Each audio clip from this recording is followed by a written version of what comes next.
For example, last week I went to an award show in New York City that was celebrating some of the early work being done in 100% AI generated television commercial production. And yeah, look, the trained eye could definitely recognize that these ads were created by AI, but that's today, and that was May of 2026. By, I would imagine, by September of this year, those tells will be gone, and that will upend an entire commercial production industry. And so nobody really knows what it's going to look like, and what people's roles that were one thing before and what they're going to look like, in the future. I think everybody has this feeling like, oh, well, it's going to get rid of people's jobs. I, you know, I I think it's silly to say that that is not going to happen. I'm sure it is going to happen. I just don't know whether it's going to happen at a sort of mass, every single person in the industry, catastrophic scale. But you got to lean into these changes. There's not leaning away from them or resisting them is not going to do anything. You are not going to slow down the coming of these technologies. So you might as well, lean into them and ask the question, what's next? Be open to not knowing, and learning every day. Have you ever faced a moment that changed everything? A loss, a new path, or an awakening that forced you to rewrite your life? Pivot Point is a podcast that explores those stories. I'm Nick Michael. We'll dive into how pain can spark growth and how crisis leads to clarity. Subscribe to Pivot Point today. Hey. Welcome to Pivot Point Strategy for Change. I'm Nick Michael. Most of us don't arrive at change. Change arrives at us. A moment of friction, a quiet unease, or sometimes something louder that makes it impossible to keep moving in the same direction. And what I find interesting isn't the change itself, but everything that happens just before it.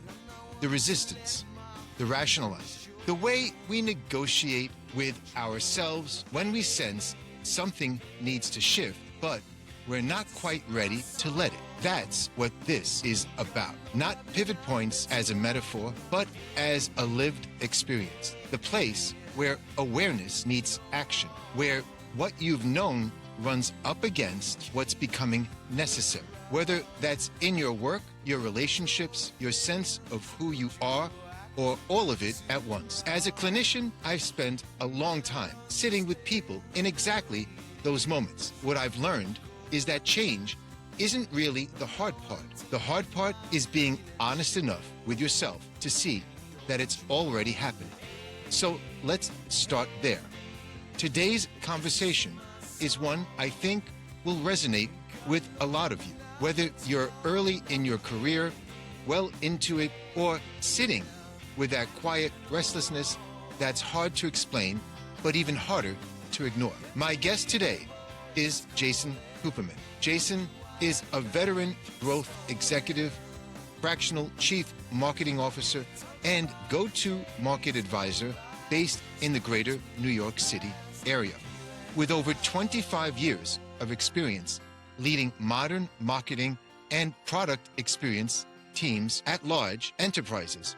But before we talk about where he is now, it's worth understanding where he started, because that's really what Pivot Point is all about.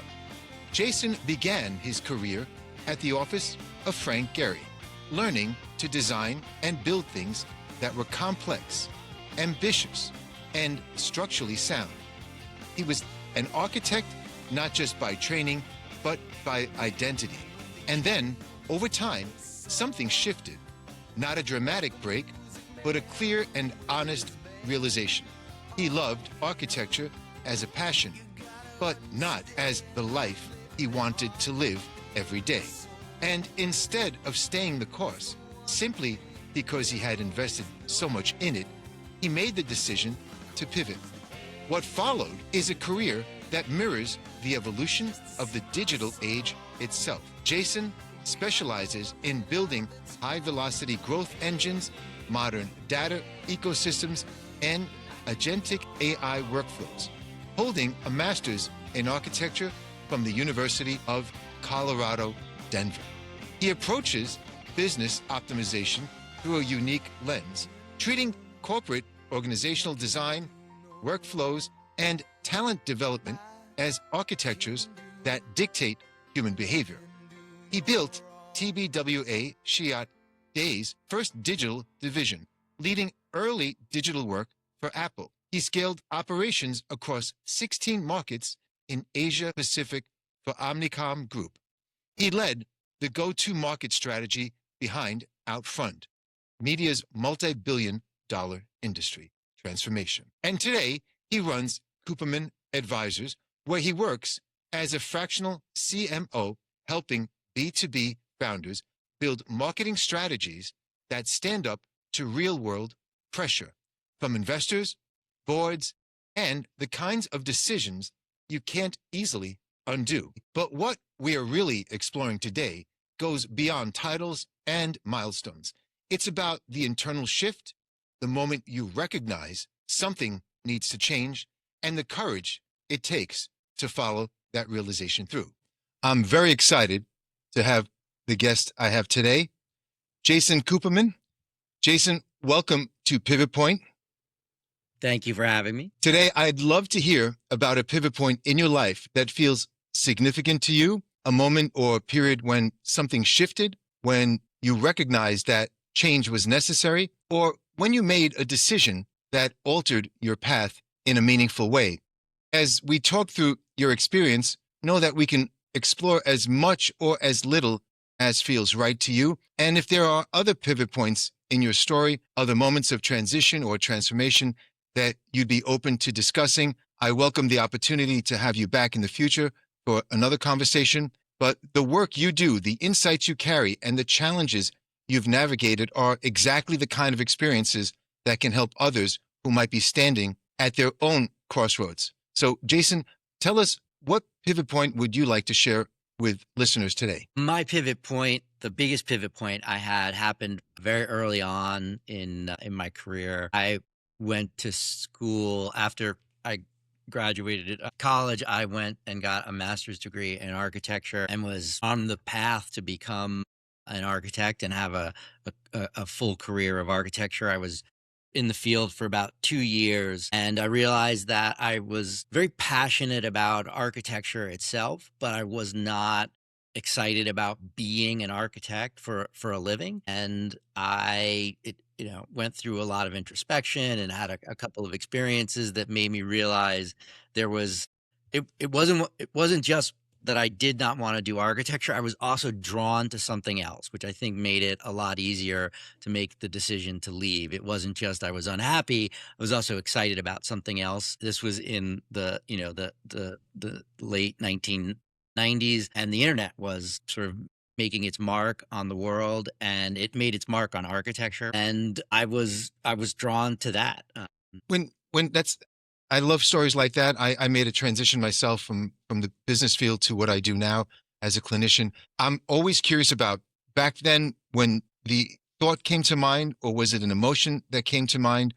It came to your body. What Right. was the experience really that you became aware first? Yeah, I'm curious. It's a funny story. It was actually a project I was working on. The firm I was at had a large university library we were designing in New Zealand, and the librarians were in town. I was working in Los Angeles. The librarians were in town to review the first set of design concepts we had, and I'll never forget the head librarian accused us of finding a library like it was a place to store and share books, and that she really saw them as a place to store and share information.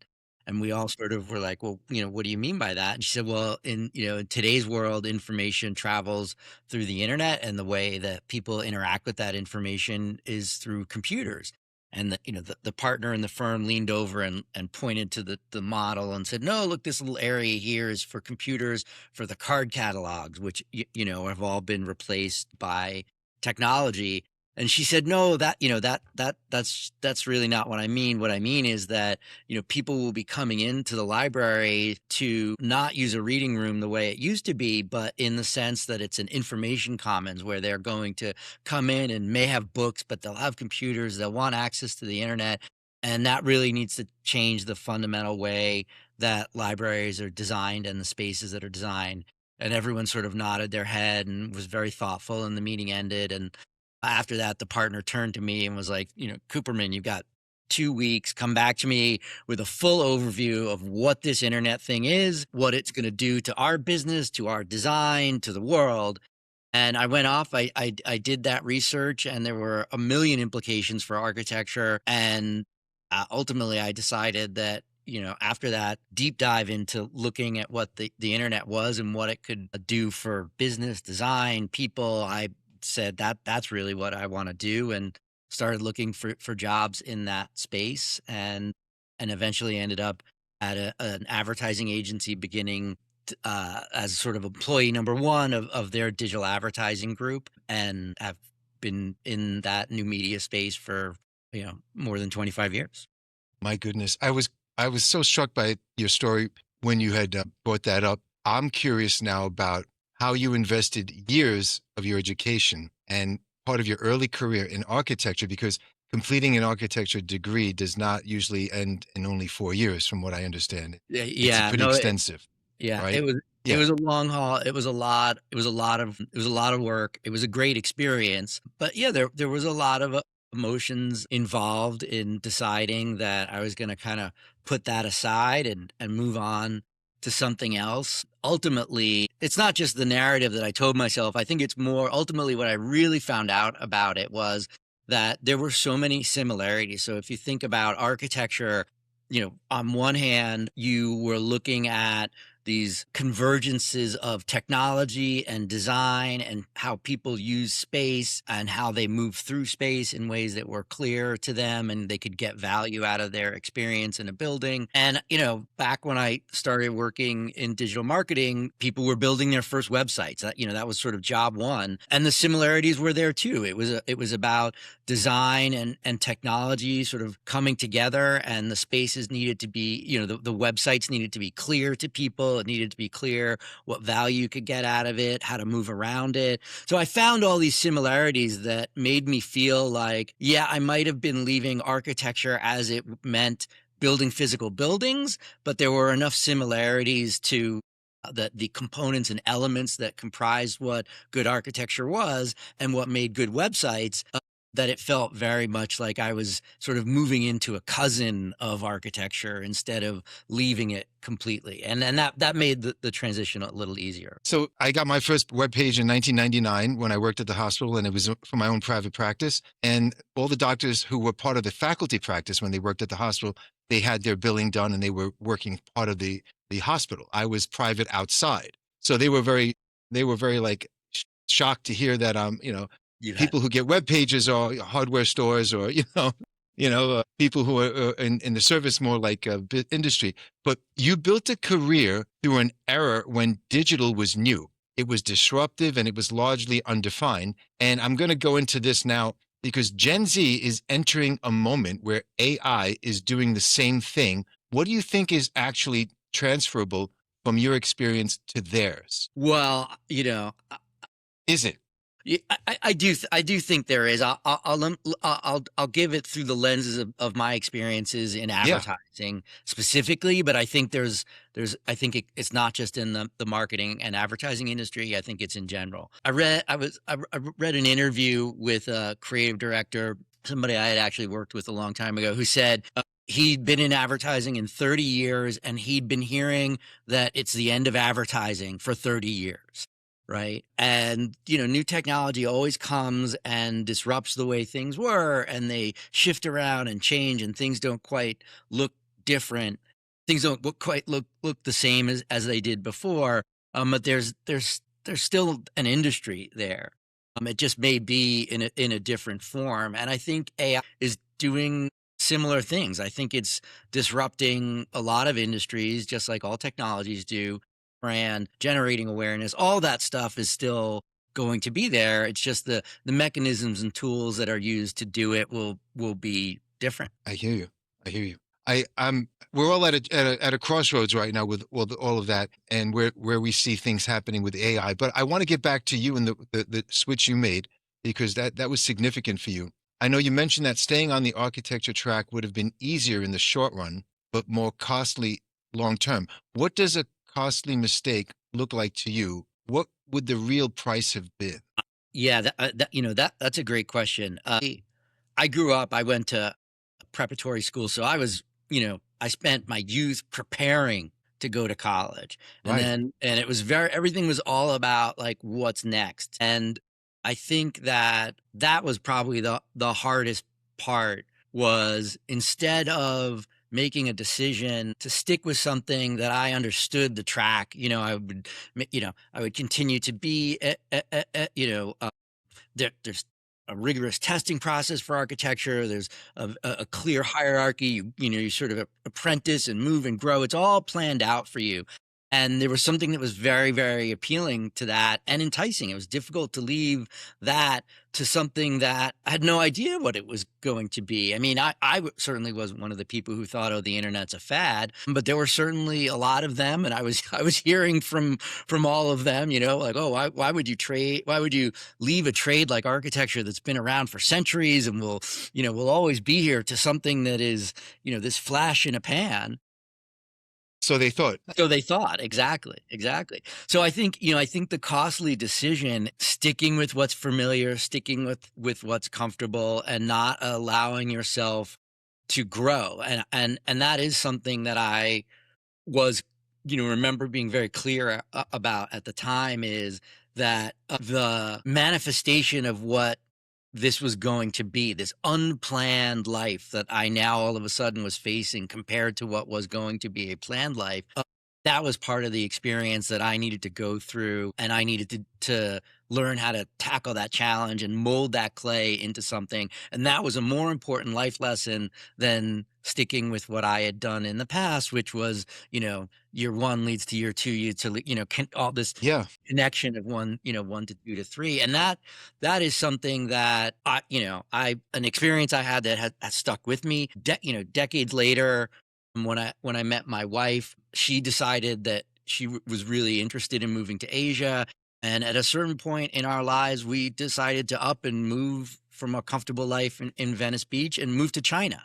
And that was the same thing. Was like I knew I had knew what our life was like where we were, because we had built it up, and it had a very natural progressive sense to it, and that I was excited to roll the dice and try something new that I couldn't really imagine what it was going to be like. And those were formative experiences. I love hearing how when someone finds the right partner and somehow they feel inspired by their urge and aligned by their vision, that they could move together. So that's an amazing experience. So you landed at TBWA Shiat Day. Day, yeah, yeah. Shiat, yeah. So what was it like working with them? And you did a lot of work, and then you moved on to several other companies. How did it sounds like it's been ingrained in you to really, like, you're hardwired, it seems, like a hardware compared to software, to adapt and be willing to step into the unknown and the emotions that are involved in that. What were they going into all that? What was it like Ye back then for you Yeah, so, emotionally? it was a very interesting time to be at Chiat Day in Los Angeles. Chiat Day was one of the seminal agencies, in the last 30, 40 years of advertising, founded by Jay Chiat, who you created this saying, he'd rather be the pirates than the Navy, and worked. Jay Chiat and Lee Cloud, the creative director there, worked closely with Steve Jobs when Apple was, they did the 1984 commercial. They were there Now at you the worked on beginning. those campaigns, from what I understood, right? The Apple. So I wasn't there then in 1984, but as Steve Jobs left Apple and went off and did other things, and Scully from Pepsi came in, and eventually Jobs came back to Apple, and Yeah. Apple came back to Chiat Day, and they did this Yes. Yeah. different campaign. And yeah, no, it was an amazing experience. I built a team. We presented the first banner ads to Steve Jobs, for the iPod Shuffle that they had done when they started to look at digital media. These were absolutely amazing experiences, and Chiat was a really fantastic culture because of what the culture that had been defined for it when it was a private company. At the time I was there, they had been acquired by a large holding group and were in the process of becoming part of a global network and going down the road, which, most large agencies are today, which is they're big businesses that have to, report results to Wall Street, and have a much different, culture. But at Chiat, it was, at the time that I was there, it was still an intense culture of creativity, and was based around this concept of the global chairman, a Frenchman named Jean-Marie Drew, who wrote a book called Disruption, which was that if you're going to succeed and stand out, you need to understand what the conventions of your industry are, understand what's valuable about those conventions and what's limiting about those conventions, have a vision that will take you beyond them and introduce a disruption to the industry that allows you to achieve that vision. And that has been hardwired into me, for sure. Yeah, it was a great experience. When you look back at that early transition period, is there a decision that you almost didn't make, one where you nearly talked yourself out of it? I was talking myself out of the decision to move to China. Okay. Every day I was talking myself in and out of it. And ultimately, I think it is really only change that I think change fuels progress, and I just continually came back to the same decision, which is, do I like the track I'm on now? Is it worth the comfort of the track? Is it worth where the track is leading me? Or do I want to try and create a more valuable growth experience by changing tracks and doing something different and experiencing something different? You made this shift from thinking about your career as a track to thinking about it as a journey. I like the way you have always put that. What does that actually change in how you make decisions day to day? Because it's a journey, you're saying. Yeah, no, it's true. And I think that's an important thing for people, young people, to consider now, because so much is changing. They have a different outlook. And I know I want to get a little bit more into Gen Z, but I want to talk about Yeah, your story. look, I think it, even for myself, as I tell these stories, I probably come off as sounding very brave, but the truth is, You do. yeah, yeah. Well, It is brave. the truth is, I'm highlighting the points where I was brave enough to make big decisions, but there are hundreds of other decisions that I make from a safety mindset as opposed to an adventure mindset. And some of those are good and some of those are bad. There are times where, look, it really makes sense for me to stay on track. We, I'll give you a very personal example. When we moved to Asia, I was working at Omnicom Group at the time, the holding company of these advertising agencies, and we had one child, and we were seriously looking at having a second child, and I had a career opportunity to move back to the US. And at that point in time, the idea of having another kid, moving back to the US, and having those two changes happen at once was Right. too much. That was like that was something that I backed away from, and we decided, what, we're going to stay here and have our second kid. And so sometimes it's the right decision to shake things up, and sometimes you need to No, know very, very you're in well a put. place. And I Yeah. think that's a tough situation for many young people. I know you scaled across 16 markets in Asia Pacific for Omnicom, and then you led a $3.2 billion digital transformation at Outfront Media.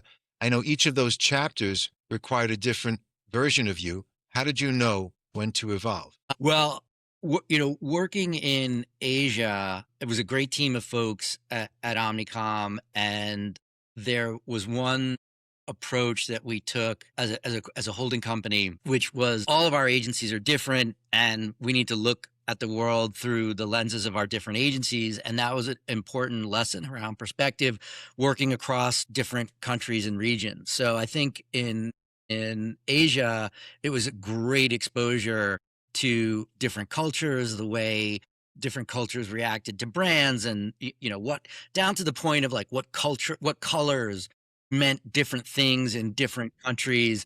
And and working with global brands that were trying to communicate around central messages but had to create variations for audiences in the Middle East versus audiences in South Asia, and things like that. So that This all that was, sounds very exciting, by the way. So, yeah, yeah, it was. That was great. Coming back to the US and joining a startup that was focused on display technology and taking digital advertising approaches to physical advertising in the out of home industry. You mentioned the big transformation at the MTA. That was super exciting. I grew up in New York City, rode the subway, was very familiar with the vinyl ads and cardboard ads that were all over the subway.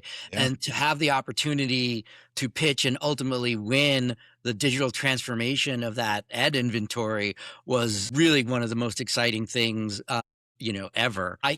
Coming up in the ad agency world, I had thought that I had done big pitches. We had pitched the Visa and the Olympics. We had done these big presentations that felt like the biggest things ever, but they were all tiny compared to the work we did to win the MTA, both in how much effort and energy it took, and the rigor and the process, and ultimately the size of the prize. Wow.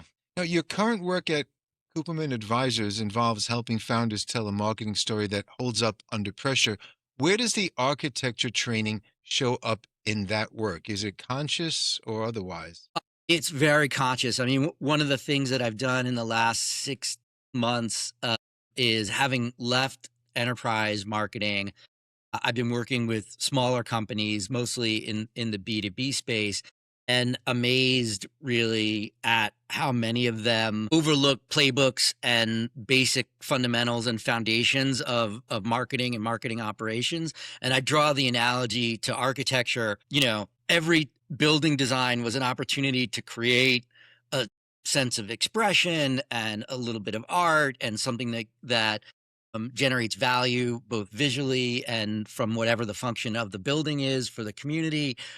But they all work on, principles of physics and gravity and things like that, and plumbing and electrical. And you can't just start designing artistically without those fundamentals, without an understanding of those sort of literal foundational elements. And that's what I'm doing a lot now, is helping businesses sort of build the foundational components of their marketing and their marketing organizations in a shifting time frame, in a shifting time in the business. As we were talking about, Gen Z is not the only one wrestling with AI. Everybody's trying to figure Yeah. it out, and marketing is definitely being affected by AI. And it's changed what your marketing organization looks like and what you do. And so that's really where my focus is today. No, I can clearly see that, and I can imagine your clients are fortunate to be working with you, given the background you come from. Your architecture background, the things you've done over the years, the journey that you've entered, and the risk you've taken. I mean, it's risk no matter what, wherever you go.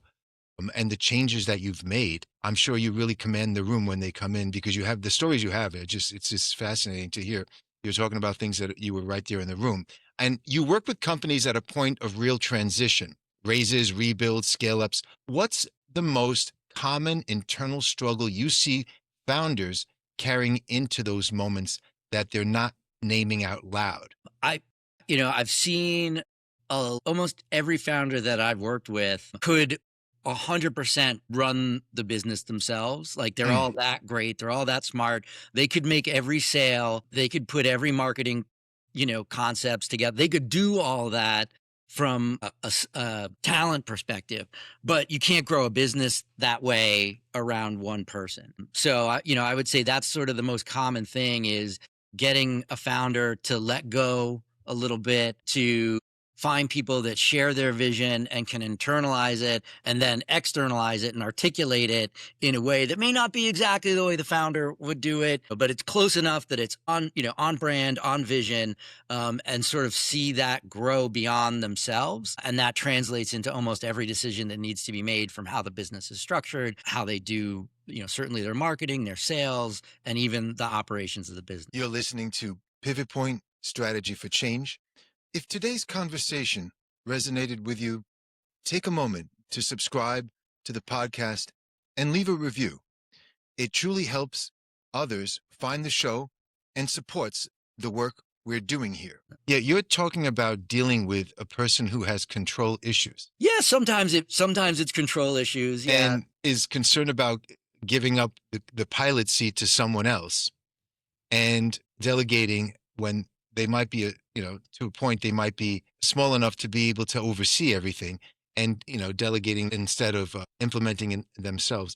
You mentioned Delegating, it's interesting. I think specifically with some founders, not certainly not everybody, but I have seen that it's sometimes they will delegate or allow others to take over these things, and it's almost like in the back of their mind they're hoping they fail because it sort of justifies their own value, yeah, and it's sort of like, well, I knew I should have kept doing it, and they don't understand that that's part of the process. Like, of course, no one's going to get it right off the bat. Like that's some of the pain here. You're not just delegating it because it's going to be great. You're delegating it because you need to focus on other things, well, and people yeah. need to learn how to fail and And continue there's to work to exactly. get it right. And there's an opportunity cost that they have in order to do something else instead of keep doing what, and overseeing everything. Earlier, I like the word you said. You said, "What's next?" You mentioned the question. You're still living into simply what's next, which I find fascinating, given how much you've already built. What does that openness feel like from the inside? It's always a little frightening.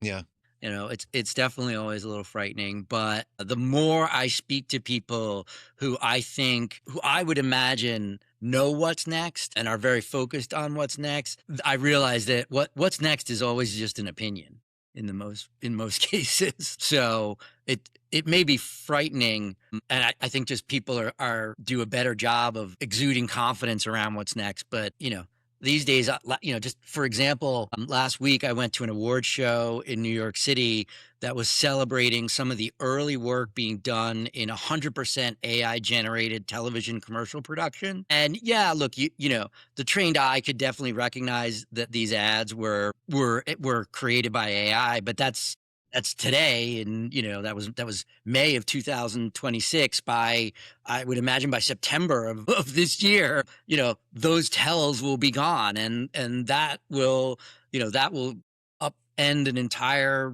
commercial production industry. And so nobody really knows what it's going to look like, and what people's roles that were one thing before and what they're going to look like, in the future. I think everybody has this feeling like, oh, well, it's going to get rid of people's jobs. I, you know, I, I think it's silly to say that is not going to happen. I'm sure it is going to happen. I just don't know whether it's going to happen at a sort of mass, every single person in the industry, catastrophic scale. But you got to lean into these changes. There's not leaning away from them or resisting them is not going to do anything. You are not going to slow down the coming of these technologies. So you might as well, lean into them and ask the question, what's next? Be open to not knowing, and learning every day. so well said. You said it's great to have a long-term plan as long as you stop periodically and evaluate whether the destination still has value. How often do you actually do that? And what does that check-in look like for you? You've had long-term plans. I mean, you at different stages, we all have. You've made some major changes at different stages and decisions, and you seem to be someone who thinks through and really takes their time. You don't come from an impulsive type of I'm just going to go and you know. So you take your time. Yeah, I think it's definitely pros and cons. I've many times with my partner, gotten an easel, put paper on it, created 2 columns, did pros and cons, done sort of a more an analytical approach to it. But it, it definitely starts with where you're looking to go, understanding that destination, and then really evaluating whether you're continuing on that path because you made a decision to, and you've committed to it, and it's you have a comfortable plan, and you reassess whether that's still the same destination that you're looking to get to. And sometimes you may still want to get there, but be faced with the reality that your path isn't going to take you there. And Yeah. so, yeah, you just have to shift things around. What's different, I hear you explain in that, in getting to know you in this time, is that you're coming from a perspective of, it's essentially of a growth mindset, embracing and understanding whether or not I've made a mistake, or if it's not a mistake, now it's time to change course. And you're open to hearing that. Many people will keep the blinders on in order to avoid that because they don't want to touch upon and recognize, and which is where I come back Yeah. to here, the emotional impact of something that causes a cognitive reaction. And then I don't want to act. Yeah. I want to stay. Now that's a decision to stay, but they're not acting they're ignoring. And I talk to people Right. whose bodies break down. They had no illness, but so Yeah, I mean, look, for me, I'm one of these people who have no problem sort of reflecting on my own mistakes and shortcomings and things like that. But I am super guilty of being fearful of the messy. And there are definitely times where I've got a plan and I'm stubborn about sticking to it because the alternative is undefined and messy and yes. anxiety ridden. And I will definitely avoid that. But at a certain point, you know, the craziness of the plan Hmm. that may feel comfortable overwhelms the fear and the anxiety of shifting from the plan. So And that you have to be sensitive to and listen to. right. So I'm curious for you, and I'm trying to understand the process while it's happening. I wonder how fully aware and how much do you acknowledge the emotional, the physical signs, and it doesn't seem right, the cognitive signs. And then how long do you take or do you give yourself while you ignore those signs, while you stubbornly or obsessively follow the plan that may not be working? And I know it's different in every occasion, right? You're going to say it Yeah. depends. Sure. So Look, we all have our matter. Well, how long are we going to keep ignoring? Let's just say a pain. Someone has a pain in their body. How am I going to keep ignoring this? And when will I finally change paths? yeah, I'm sorry, I don't have a clever answer Are you for like aware of it when as it that magic, happens? when Yeah. that magic Are you moment is. I are just you know, aware of? yeah, I mean, I guess I know, I'm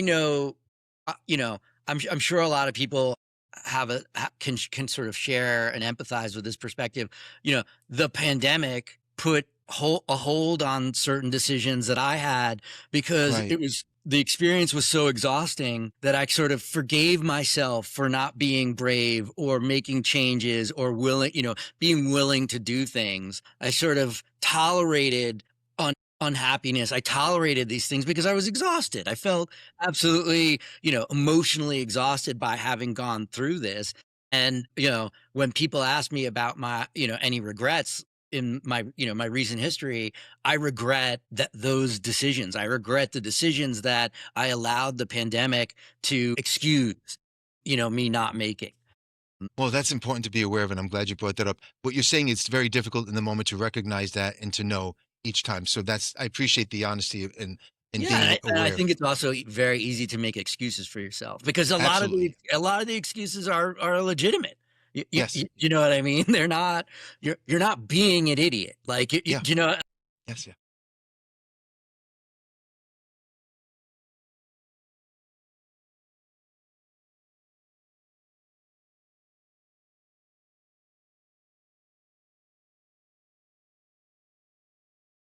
In the right perspective, and sometimes they let it be too dominating and drive their behavior. And I'm certainly guilty of that. I hear you. I was going to ask you a little bit about Gen Z. I know you work with Let's different talk about age ranges. Gen Z has grown up with an enormous amount of information about what careers could look like, but also a lot of anxiety about making the wrong choice early. You pivoted out of a field you trained for. What would you say to someone in their mid 20s who's already feeling like they're on the wrong track? First, I think you have to be forgiven. I think you have to be forgiving to yourself. To yourself. Along the way, the decisions you made that got you there, you were basing your decisions based on what you knew at the time. And if the world has changed around you, or you as a person has grown and your perspectives on what you enjoy and what you don't enjoy have changed, that is all okay. That is absolutely okay. So I think that's the very first thing. And look, I have a 16-year-old right now who's very interested and excited and planning a future around certain things. And it's hard as a parent to know, I like that. I think that's good. I think you're driven and focused. But on the same end, I want you to feel like if you all of a sudden get exposed to something else that's more interesting, you need to have the space to entertain those things as well. So, I think that's really important especially for Gen Z, to understand that they're growing up in a world that is changing quickly, and they can only make the decisions based on what they see making an impression on them today, and react to that and figure out what to do. And that in 5 years from now, that may change based on who they are and based on what the world around them. You're listening to Pivot Point Strategy for Change. If today's conversation resonated with you, take a moment to subscribe to the podcast and leave a review. It truly helps others find the show and supports the work we're doing here. You can find Pivot Point Strategy for Change on Spotify, Apple Podcasts, or wherever you get your podcasts. And if you'd like a deeper dive into the work we explore on the show, I invite you to visit my Substack page, where I share in-depth articles and reflections. Now, well said. I appreciate hearing that. You talk about career as a journey rather than a track. Gen Z often gets described as anti-hustle or skeptical of the grind culture. We're from the grind culture, I imagine. Do you think that's a problem, or do you think they're identifying something that earlier generations missed? Because they're very critical of previous generations and how we worked or are working. Are they onto something? I think they are. Okay. Yeah, I mean, I think they are. I think that the ideas of That's encouraging for them. yeah. I mean, No, I want think you to be open. Yeah. yeah, I think I read a lot of articles around the idea of the definition of work changing. It was like joining part of a family. The company was this institution that they were a part of, and I don't think that exists anymore. I don't think companies look at employees as their family necessarily anymore. So I think just the nature of work has changed over the years, and what companies still sort of ask of people feels a little out of date. It advantages the companies. So I do think Gen Z is wise to that. I do think they sort of get that. I think the challenge is that they may not always know what to do with it. I don't think they have the maturity and experience yet to take that insight and that perception and say, this is how I should behave now in a way that is productive for everybody involved and for building my career. That's where I think the issue is. This brings me to the next question I was going to flash up on the screen. There are big misconceptions about Gen Z, as you know, that they're lazy, unmotivated, unwilling to put in the work. 90% of Gen Z says this is the most damaging lie told about them. And from where you sit, what is the most damaging misconception you actually see about Gen Z, and what's true instead? I definitely think lazy is the number one misconception. I don't think they're lazy. I just think they see that there are different measures of what someone does in the workplace that really reflect on their intelligence, performance, and contribution, and that they're focused on those things. They're not there. Yeah, I think that like, just let's take a look at a very simple one, like, remote remote work versus working in office. I think that when companies make the decisions to bring people back to the office and mandate being back to the office, and they've done it in a way that is not really thought through, I think that Gen Z sees that right off the bat there because you know, like they recognize the fallacy in presence being equated with progress, and that just being in the office doesn't necessarily mean you're doing better work. Mm-hmm. And I think that they can build up a sense of resentment for companies that make them do that. And I think it can come off I think it can come off the wrong way. I think some of the other things that are other stereotypes is that they lack resilience. And, I don't think that's necessarily true. I just think that I think they're learning the lessons that it took people like me a lot longer to learn about what is not going to be appreciated, which is not going to sort of get you anywhere. It feels like it's like, there's orange juice from concentrate. Like it feels like they're almost like they have like a very concentrated understanding of what work life is, and they have shortcut. I think that the other thing is people think that Gen Z doesn't want to pay dues and that they want to skip paying dues. I think what they're sensitive to is inefficiency. I don't know how else to express it. It's like the inefficiencies that grow up in corporate organizations where there's a lot of people and there's only so many promotions to go around. Like I think they see all that, and they react in a very skeptical way, but I don't think it's completely unfounded. I think they know coming in, it's been too much of a trope of the people who, kiss ass, get promotion. I think they've seen all these things. It's happened so many times.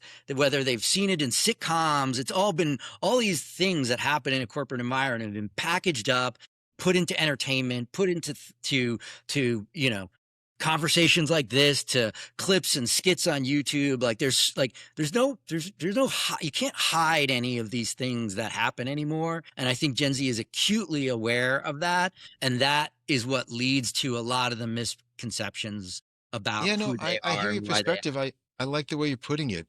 Let me flash something else up and you can give me a reaction to this. We are forever elsewhere, according to Jonathan Haidt. Gen Z often splits attention between the physical world and the digital life. Always online, a portion of attention is still monitoring their social metaverse. When you see Gen Z behavior that older colleagues misread as disengaged, what do you think is actually driving it? And what would change if people understood that better? Well, I do think there's some truth in the distracted nature. Yeah, I wouldn't put it all on them. I think it's it's certainly something that they've grown up with, so it feels more normal to them, and a little less verboten. I grew up being in meetings where when there were senior executives in the room, like you gave them all your attention. You don't get exposed to them as often as a young person, so you need to make the most of the exposure you have to them in the meeting. I've been in meetings with younger folks and Gen Z folks who are checking their phone when the CEO of the company's in the room, and it's something that I wouldn't do. So I do think that that's probably true. I think that I wouldn't turn it into it may be a stereotype, but I think that's how they've grown up. So I think there's truth there to it. yeah. Yeah, And what would what would you change if people change if understood it people better? yeah, Yeah, because right. if they have So a better understanding of where they're coming from, what can they do yeah. So what I've seen in my experience and what I've worked with as a leader and with the other leaders that I've worked with is to make sure that your folks in Gen Z again are not just in the room for the sake of attendance and being present. Like they should have a role. If you give them a role, if you give them something that they are supposed to do, or something specific that they're supposed to take from the meeting and then follow up on, or if it's a meeting where you specifically want them to contribute, I think they'll be a lot more present. But if they're in the room just because of, they should be so lucky to be in the room, I don't think they react well to that. I think they feel that I don't think they feel like attendance is necessarily enough of a reason to give their attention to something. you know, I everyone wants a purpose, is what you're saying. They need a purpose, they need a direction, they need a goal. So that's Yeah, yeah. I mean, I yeah. guess I'm thinking about other stereotypes that they only work for causes they believe in. I would say that that's probably a true stereotype, and it's too bad it's not one that the generation can thrive around because Yeah. I don't think it's a bad thing. No, it's not. I'm going to show you one more because I think about this a lot. There's a mentor mindset, and David Yeager, a developmental psychologist at UT Austin, found after a decade of research that young people into their mid-20s are wired to read every interaction for signals of respect or dismissal. What they actually need, not rescue, not a lowered bar, but high standards and genuine support held together at the same time.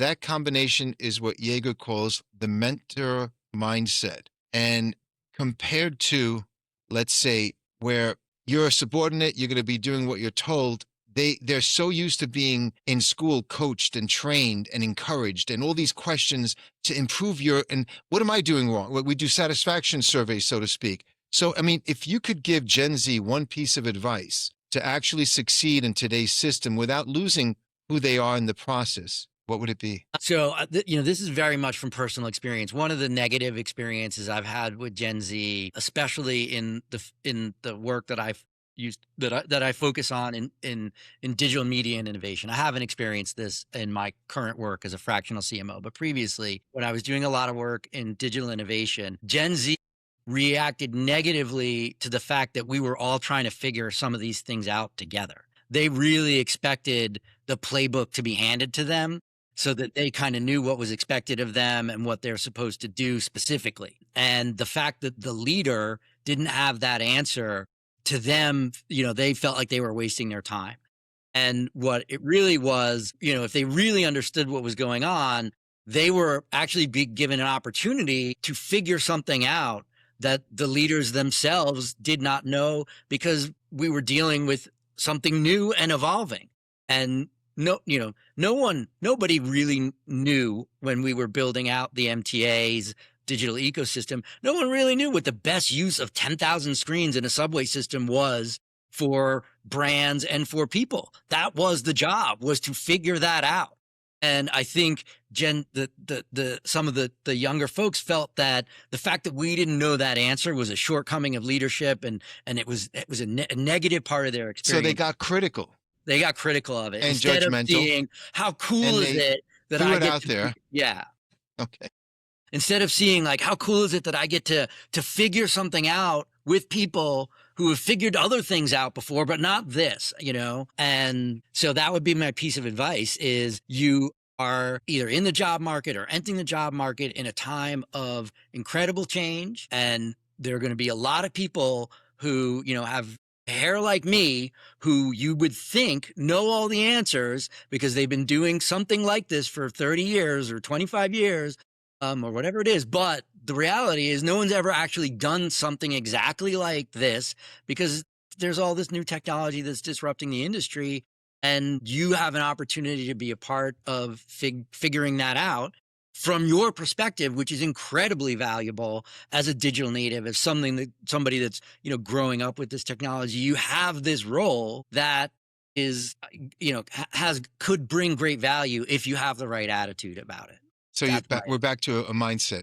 So Yeah. you said it earlier. I want to flash just one more thing up here. If we take a look at some of the things that Gen Z, and just take a look at like a ranking and taking a look at their perceptions, I just want to focus on, whether they're fair or unfair. And then, I want to look at the perceptions, which perceptions are most likely to hold Gen Z back, and what proactive steps can they take to address or reframe them for a greater workplace impact.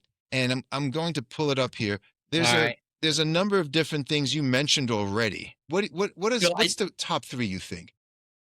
So the first two I would say, are lazy, and so K, lazy, and then it's, L, doesn't want to pay dues, or G, skips due paying.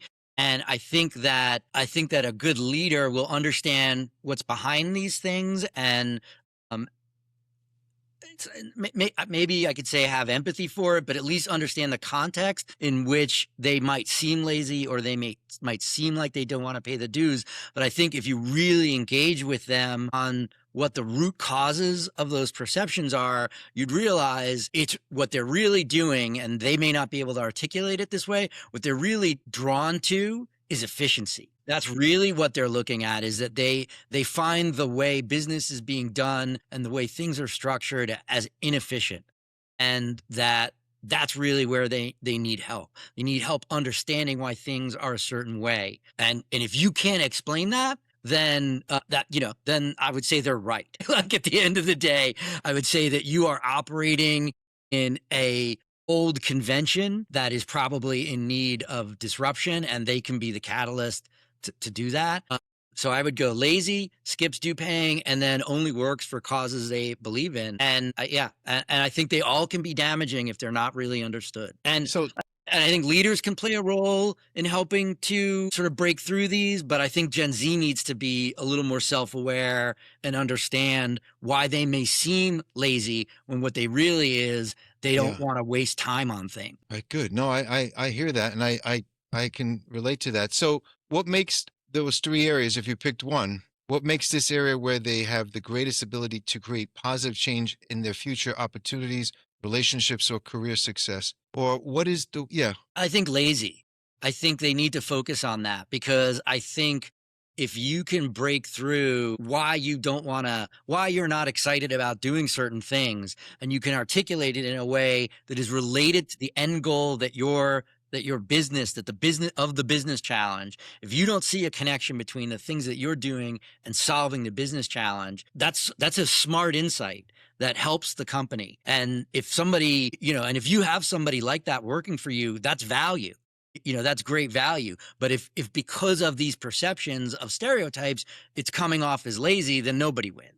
It's bad for the Gen Z person, it's bad for the boss, it's bad for the company. And the truth is, what you have there is not someone that's lazy, but someone who either doesn't understand, and you need to explain to them why it's important to do a certain thing in a certain way. There's value there. When I see, yeah, think back to things that I did that, we're starting in a business, it was a lot of it was unnecessary. A lot of it was about paying dues. A lot of it was about, getting exposure to other things.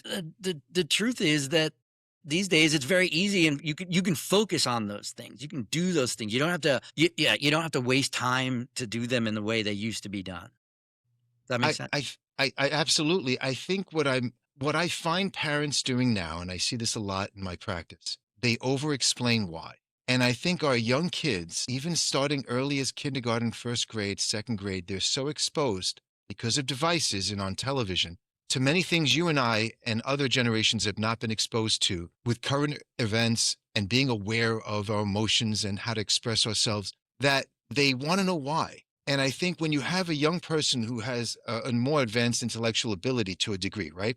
They're ahead of their years, like an old soul type, or just someone who has a high IQ, very young, but emotionally they might be all over the place, which it goes back and forth. It's a seesaw. Parents tend to treat them like little people, and Mm, they're not doing it because I said so. You know, we right, sat in meetings and we were listening. Why we? Because I told you to be here.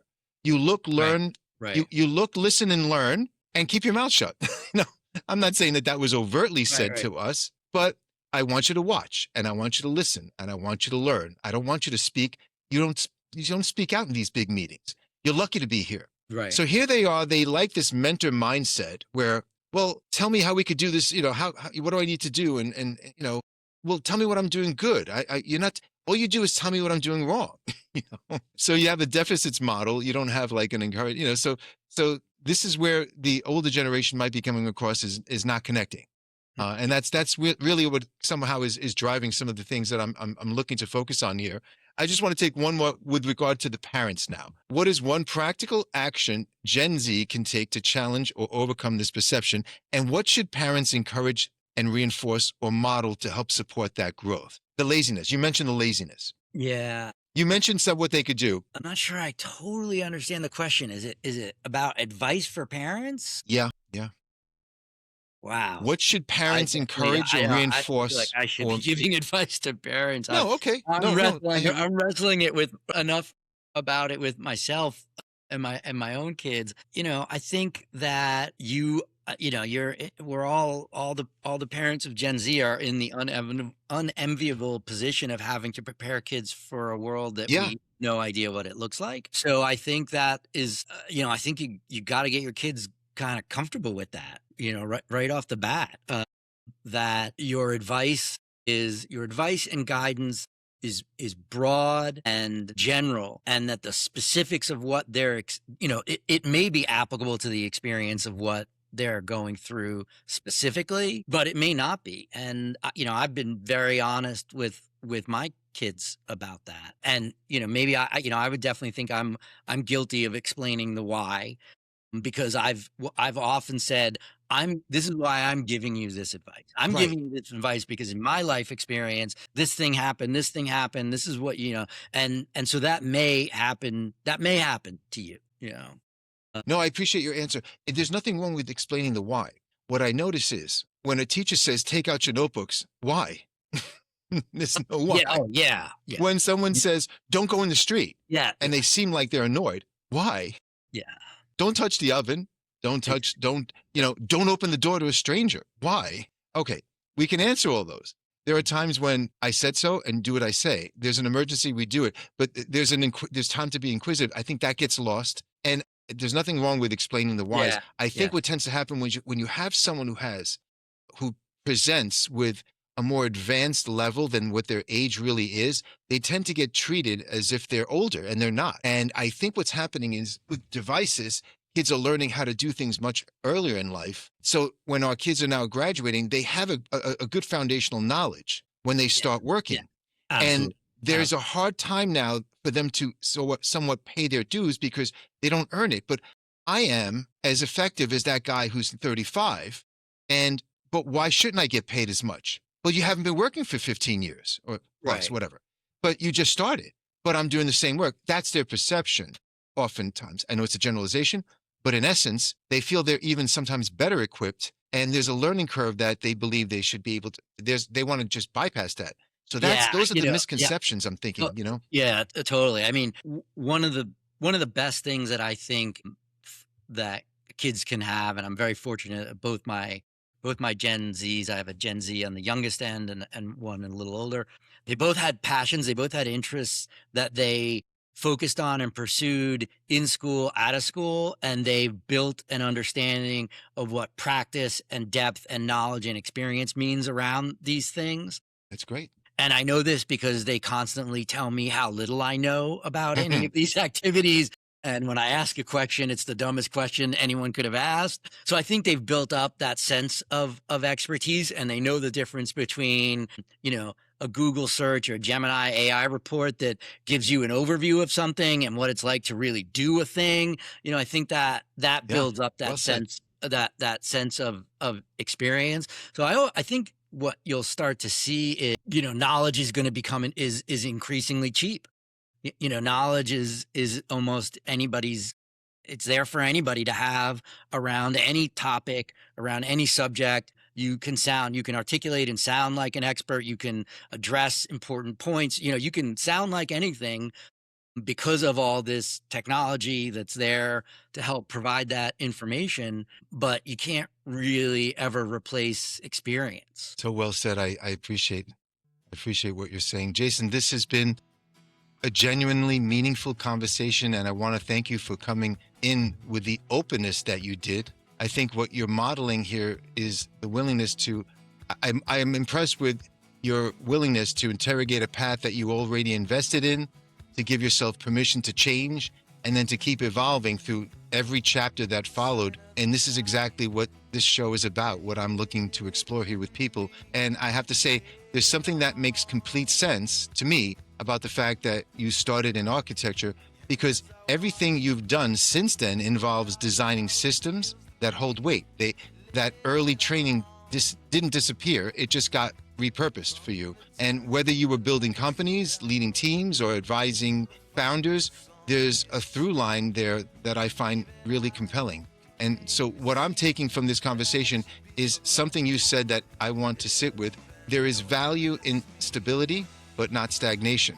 That's a sentence worth carrying, because I think most of us know the difference on some level.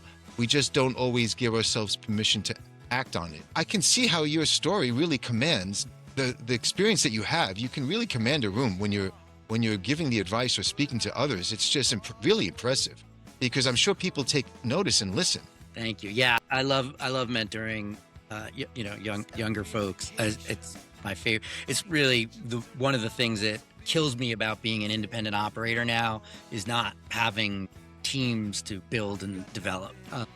There's other benefits to it, but I miss having a team to help lead. I know what me. you're saying. Yeah. I also want to say I really appreciate the fact that you came into this with no guardrails on the conversation. A lot of people want to manage their story, and the fact that you're willing to just let it breathe says something about, where you are with it.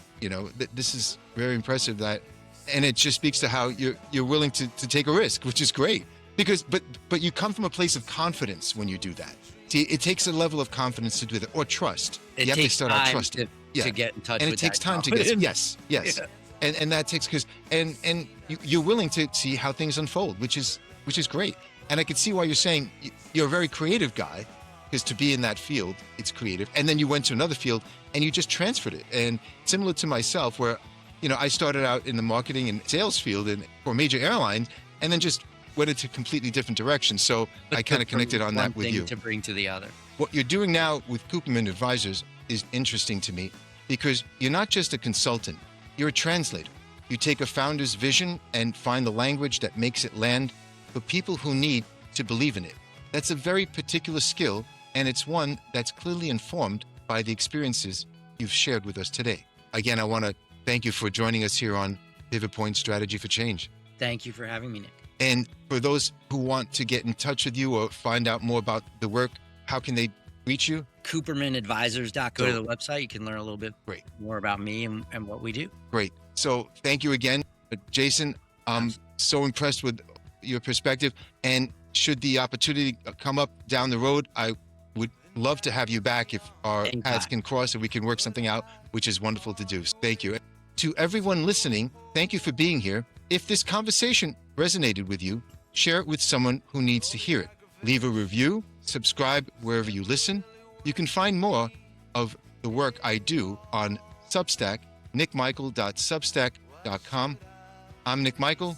This is Pivot Point Strategy for Change. I want to leave you all with the one question I like to ask at the end of every episode. What is your pivot point? What's your pivot point?